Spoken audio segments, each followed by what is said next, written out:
ओम शांति। 20 जून 2024 की मुरली का मंथन। बाबा ने कहा, मीठे बच्चे, अब चने मुट्ठी के पीछे अपना समय बर्बाद नहीं करो। अब बाप के मददगार बन बाप का नाम वाला करो। अच्छी अच्छी जो बच्चियां होंगी वह कहेंगी कि इन 400-500 रुपए के लिए क्यों हम मुफ्त अपना टाइम बर्बाद करें। फिर शिवालय में हम क्या पद पाएंगे। बाप तुम बच्चों को विश्व की बादशाही दे रहे हैं, बाकी तो भूगरा चना भी किसी को नसीब नहीं होगा, सब खत्म हो जाएंगे। इससे तो क्यों ना बाप से बादशाही ले लो। प्रश्न, इस ज्ञान मार्ग में तुम्हारे कदम आगे बढ़ रहे हैं, उसकी निशानी क्या है। उत्तर, जिन बच्चों को शांति धाम और सुख धाम सदा याद रहता है, याद के समय बुद्धि कहाँ पर भी भटकती नहीं, बुद्धि में व्यर्थ के ख्यालात नहीं आते, बुद्धि एकाग्र है, झुटका नहीं खाते, खुशी का पारा चढ़ा हुआ है, तो इससे सिद्ध है कि कदम आगे बढ़ रहे हैं। वास्तव में शांति धाम को भी शिवालय कहेंगे, सुख धाम को भी शिवालय कहेंगे। तुम बच्चों को याद भी दोनों को करना है। वह शिवालय है शांति धाम के लिए और वह शिवालय है सुख के लिए। यह है दुख धाम।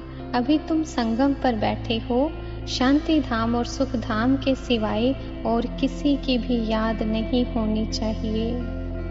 भल कहाँ भी बैठे हो, धंधे आदि में हो, तो भी बुद्धि में दोनों शिवालय याद आने चाहिए। दुख धाम भूल जाना है।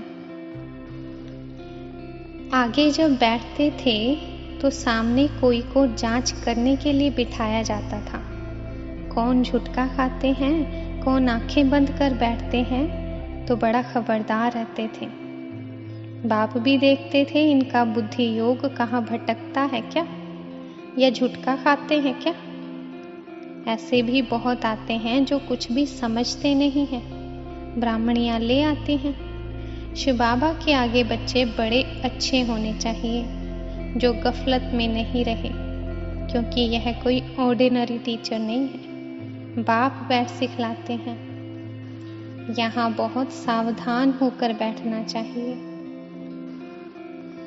बाबा आज विचार सागर मंथन करके आए थे। म्यूजियम में अथवा प्रदर्शनी में तुम बच्चे जो शिवालय, वैशाल्य और पुरुषोत्तम संगम युग तीनों ही बताते हो, यह बहुत अच्छा है समझाने लिए। यह चित्र बहुत बड़े बड़े बनाने चाहिए। सबसे अच्छा बड़ा हॉल इनके लिए होना चाहिए, जो मनुष्यों की बुद्धि में झट बैठे। बच्चों का विचार चलना चाहिए कि इसमें हम इम्प्रूवमेंट कैसे लाएं। पुरुषोत्तम संगम युग बहुत अच्छा बनाना चाहिए। जो धर्म स्थापन करने वाले हैं उनको सद्गुरु नहीं कह सकते, यह बड़ी भूल है। सद्गुरु तो एक ही है, बाकी गुरु कहलाने वाले तो ढेर हैं। कोई ने कारपेंटर का काम सिखाया, इंजीनियर का काम सिखाया, तो वह भी गुरु हो गया। हर एक सिखाने वाला गुरु होता है। सतगुरु एक ही है। अब तुमको सतगुरु मिला है। वह सत्य बाप भी है तो सत्य टीचर भी है, इसलिए बच्चों को जास्ती गफलत नहीं करनी चाहिए। कन्याओं को गरीब कहा जाता है क्योंकि बाप का वर्षा तो बच्चों को मिलता है। बाकी कन्या दान दिया जाता है तब जब विकार में जाते हैं। कहेंगे शादी करो तो पैसे देंगे, पवित्र रहना तो एक पैसा पाई भी नहीं देंगे। तो मनोवृत्ति ही देखो कैसी है। तुम कोई से डरो मत। खुली रीति समझाना चाहिए, फुर्त होना चाहिए। शक्ल भी बहादुर शेरनी जैसी होनी चाहिए। कन्याओं को तो फंसना नहीं चाहिए, और ही बंधन में फंसेंगे तो फिर विकार के लिए डंडे खाएंगे। ज्ञान अच्छी रीति धारण करेंगे तो विश्व की महारानी बनेंगे। वरदान।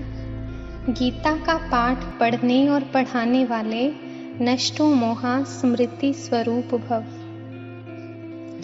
गीता का पहला पाठ है अशरीरी आत्मा बनो और अंतिम पाठ है नष्टो मोहा स्मृति स्वरूप बनो।